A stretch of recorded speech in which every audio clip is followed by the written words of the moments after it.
Dios es bueno, hermanos. Segundo libro a Samuel, en su capítulo 22, en el versículo 1 al versículo 8. Vamos a aprender ahora que ante el clamor, ante la necesidad y ante la circunstancia, ante la congoja, Dios será nuestra ayuda. Segundo libro a Samuel, el segundo libro a Samuel, en su capítulo 22, el versículo 1 al versículo 8. Es uno de los primeros salmos que escribe el rey David. Fortaleza en el día de la angustia. ¿Quién no ha pasado un día de angustia? ¿Quién es aquel que no ha pasado un día de turbulencia? Todos en la vida. Pero la buena noticia es que Dios ha estado con nosotros. Esa es la buena noticia. Y dice el segundo libro a Samuel, en su capítulo 22, el versículo 1 al versículo 8. Lo tenemos todo, ¿verdad? Dice: habló David a Jehová las palabras de este cántico. El día que Jehová le había librado de la mano de todos sus enemigos y de la mano de Saúl, dijo Jehová: es mi roca y mi fortaleza y mi libertador. Dios mío, fortaleza mía, en él confiaré. Mi escudo y el fuerte de mi salvación, mi alto refugio, Salvador mío, de violencia me libraste. Uy, hermano, invocaré a Jehová, quien es digno de ser alabado. Eso es lo que estábamos haciendo. Y seré salvo de mis enemigos. Me rodearon ondas de muerte y torrentes de perversidad me atemorizaron. Ligaduras del Seol o del sepulcro me rodearon. Tendieron sobre mí lazos de muerte. En mi angustia invoqué a Jehová y clamé a mi Dios. Él oyó mi voz desde sus templos y mi clamor llegó a sus oídos. Bendito Dios. La tierra fue conmovida y tembló y se conmovieron los cimientos de los cielos. Se estremecieron porque se indignó Él. Alabado sea Dios. Y vamos a sentarnos, hermanos. Mire, se va a ver bien claro el panorama que vamos a explicar y nos vamos a identificar con estos versos sagrados de este salmo del gran rey David. Cuando estudia usted el segundo libro a Samuel, en ese capítulo 22, del verso 1 al verso 8, nos encontramos frente a una circunstancia, frente a una adversidad que a veces es inconmovible, en el sentido de que el ser humano necesita a Dios. Y usted y yo sabemos perfectamente que veremos el rostro de Dios en medio de la tormenta. Veremos el rostro de Dios en medio de la circunstancia. Pero es bastante paradoja, fíjense, la vida mayormente en los seres cristianos evangélicos. Los cristianos somos de un detalle de esta forma, mire. Si nos va bien, no decimos gracias ni decimos Señor, tú lo hiciste, sino que de tanta es la emoción, de tanta que es la alegría, el gozo, que nos olvidamos de Dios. Pero si nos aprieta el zapato, sí, hay que hacer oración, hay que llamar a los ancianos de la iglesia, dice la Biblia, y hay que ungir al enfermo con aceite. Mira, cuando estamos tristes, estamos débiles, es que hay una búsqueda constante de Dios. Y al parecer se ha hecho un estudio a nivel del mundo, y mayormente en los diarios cristianos y en el diario secular de nuestro país se hizo un estudio últimamente, porque nosotros creíamos que la pandemia y que el coronavirus, cuando se desarrolla en su totalidad, en diciembre era allá en China, en enero era allá en Taiwán, luego fue en Alemania, luego en Brasil, luego Europa, pero ya en febrero y marzo de ya casi un año fue en Nueva York el epicentro. Luego en junio, en julio ya habían muerto en El Salvador. En agosto ya era un problema. En septiembre ya estábamos un poco asustados. Ahora pareciera que estamos un poquito como equilibrados. Salimos con miedo y nos acercamos, nos alejamos. Es así. Pero el estudio se hace en base de que mediante las circunstancias, mediante la pandemia, las iglesias evangélicas iban a crecer. Y que la gente iba a buscar más de Dios. Porque muertos por allá, muertos por acá. Y que de verdad habían funerales que la gente, la muy familia, lo iban a sepultar al pobre muerto. El muerto pobre, él solo se iba al cementerio. 2 personas lo iban a enterrar. Y la familia sepultaban totalmente solos. Llevaban al anciano al hospital, a su familiar, y no lo volvían a ver. Y todavía es así, hermanos. Pero el estudio en sí se hace que la iglesia evangélica pudo haber crecido. La iglesia evangélica pudo haber crecido quizás hasta el 80%. El evangelio pudo haber tenido un desarrollo más fuerte por la pandemia. Pero la sorpresa, dice el estudio y dice la encuesta, es que fue todo lo contrario.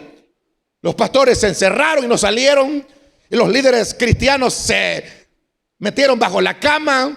Y los apóstoles, aquellos también se metieron y no volvieron a salir. Y apagaron los teléfonos y no aparecieron ni en las redes y todo eso. Los que hacían milagros en los estadios no aparecieron, hermanos. Los que enderezaban pie tampoco no aparecieron. Los que decían que Dios los usaba no aparecieron. Y los cristianos fanáticos tampoco aparecieron de rodillas debajo de la cama. Era cuando la iglesia debería haber tenido un crecimiento más fuerte, porque Dios nos había guardado de la pandemia, hermanos.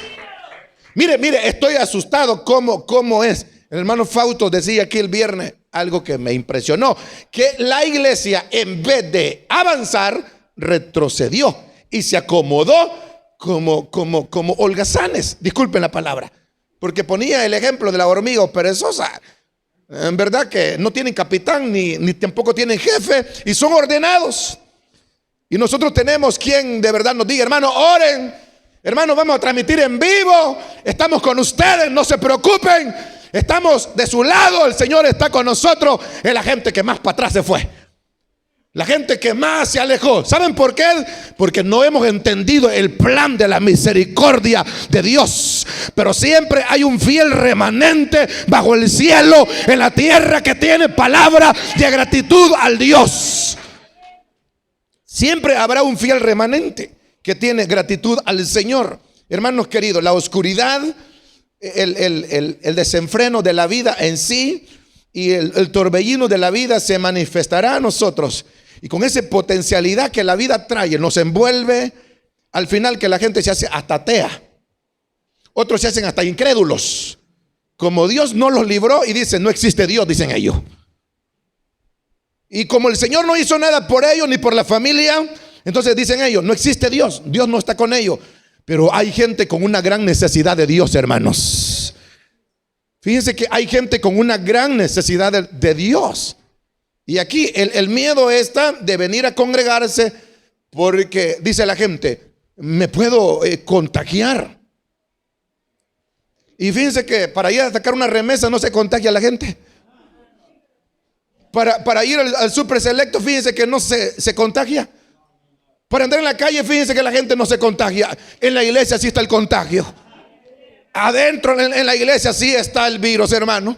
Allá afuera no hay problema. Usted paga un taxi y lo lleva, paga un pica y lo lleva, lo trae y lo lleva. Entonces dice usted: no hay contagio afuera, solo en la iglesia. Mire, ¿acaso no es un plan esto? Muchas veces que el diablo ha usado este mismo plan para enfriar la iglesia en vez de calentarnos. Y el Señor nos dio una gran lección. Dios nos dio una gran esperanza en estos días. ¿Saben qué nos dijo Dios? Aunque el mundo tema y aunque los gobiernos estén temblando, yo tengo la última palabra, dice el Señor, y ustedes son mi iglesia.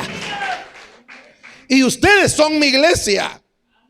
Y mire, yo les digo algo: para la gloria del Señor, la gente que más se ha cuidado es la gente que más se ha contagiado.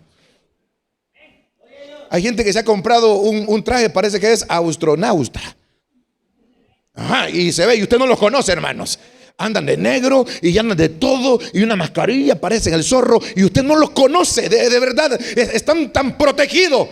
Y de repente usted dice, ¿y los hermanos qué se hicieron? Se murió, hermano, se murió, dice. Sí, pero él la que más se cuidaba, es que se cuidaba a usted, pero no confiaba en Dios. Es que usted se cuidaba, y permitamos que Dios nos cuide. ¿Cuántos quieren que Dios nos cuide, hermanos? Amén. Entonces hay que entender esto, hermano. Vamos a la palabra y estudiemos frase por frase y los 8 versos. El mensaje textual analítico, aquí exponente. No llores, el Señor escuchó nuestro clamor. ¿Cuántos saben que Dios ya escuchó nuestro clamor? El Señor escuchó nuestro clamor. Siempre habrá un día oscuro, ¿sí o no? Siempre habrá un día oscuro. Verso 1. Habló David a Jehová las palabras de este cántico el día que Jehová había librado de la mano de sus enemigos y de la mano de Saúl. Digan conmigo, día oscuro. No es fácil. Lo perseguían sus enemigos y lo persigue el rey Saúl para matarlo. ¿No es un día oscuro? Claro, es un día muy nublado. Es peligroso. Pastor, ¿y para nosotros habrán días oscuros? Vienen, hermanos. Vienen. La iglesia pasará tribulación. La iglesia pasará tribulación, pero no la gran tribulación. La iglesia será probada como oro. La iglesia será probada como oro cuando pasa por el fuego, ¿sí o no? Y aquí vienen días oscuros. Y aquí es donde tener la lámpara encendida. Hermanos, se debe de aprovechar cada semana de oración. Igual, yo me ilusioné, igual. Yo hice la agenda de peticiones, le digo a la secretaria, nos vamos a sentar, va a escribir esto, vamos a hacer esto. Y yo digo, como hay necesidad en el pueblo, enfermos por allí, gente por allá llorando, enferma. Yo dije, la iglesia se va a estar llenando así como el domingo, viene la gente corriendo, el lunes, el martes, la gente va a venir el miércoles, va a venir el jueves y el viernes va a estar saturada la iglesia. Hasta vamos a tener que separarlos porque muchas personas vamos a estar aglomerados. Y de verdad, hermanos, mira, es bastante preocupante. Es bastante preocupante. La oscuridad vendrá. Y después usted, ¿a quién responsabiliza? ¿A quién va a responsabilizar de su oscuridad? Y dice Dios, ya te dije, ya te hablé. Te envié una palabra, te envié un mensaje, te dije lo que iba a venir. Prepárense, vienen cosas muy peligrosas. Eso es falso cuando dicen muchos predicadores, este es el año de la bendición. No, son años de peligro. Son tiempos de riesgo, de angustia. No crea usted que las cosas van a ir para mejor. Eso no es así. Si las cosas van para mejor, entonces, ¿y la palabra que está escrita? Y la profecía que está escrita. Esto nada más son principios de dolores. Pero vienen días angustiosos, días peligrosos.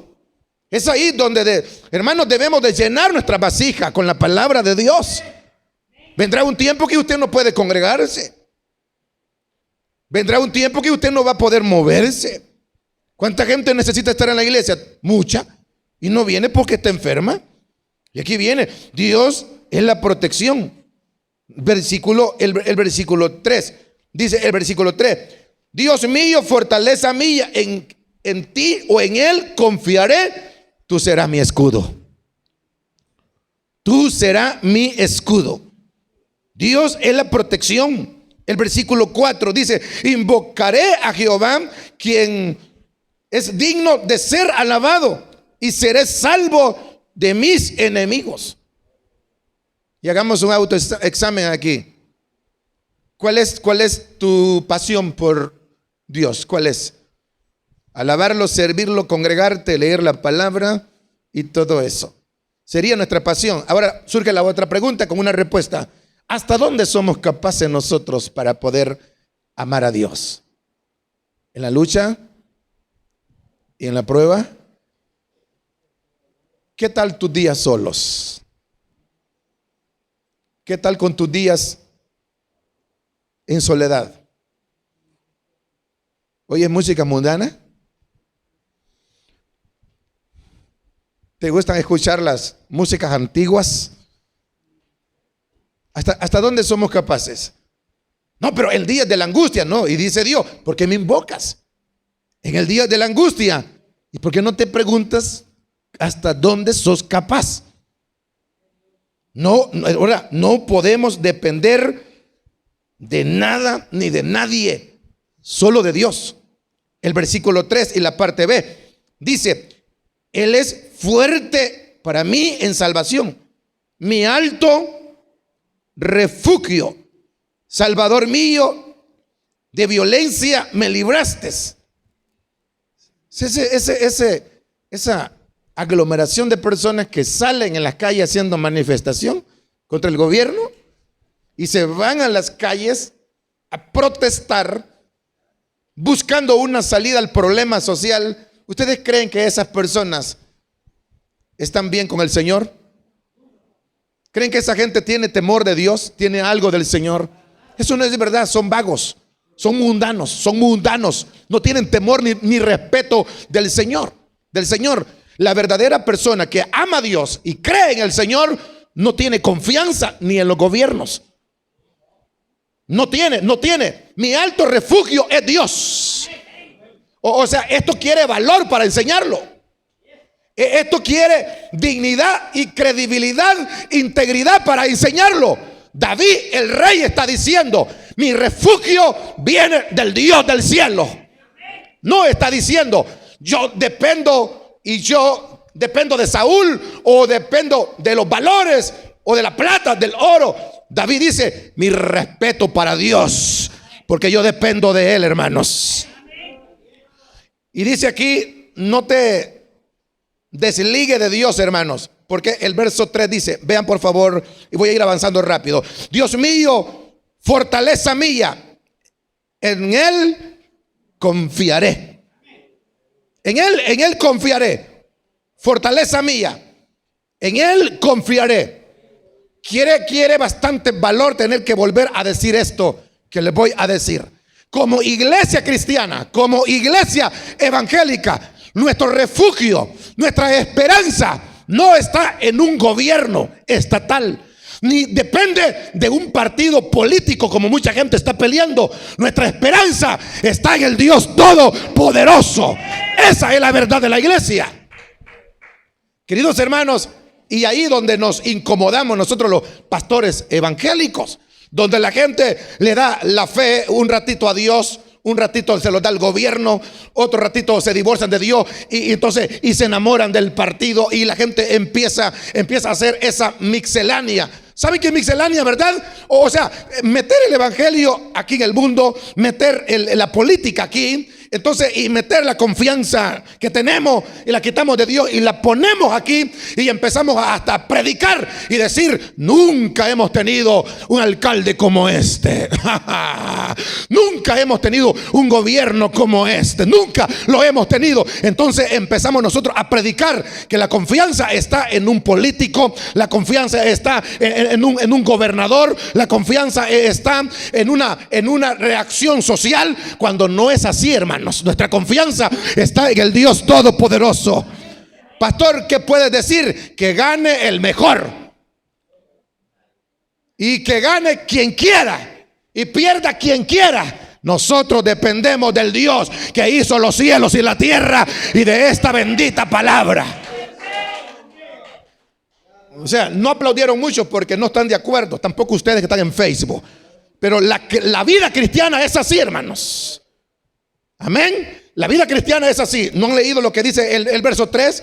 Dice: Dios mío, fortaleza mía, en Él confiaré, mi escudo y en fuerte de mi salvación, mi alto refugio, Salvador mío, de violencia me libraste. ¿Quién te libró? Dios te libró. Dios te libró. ¿Tú piensas que te van a librar Si cometes un error porque eres miembro de un partido político social, te van a librar cuando cometas el error. Mentira, no es verdad. Ellos mismos te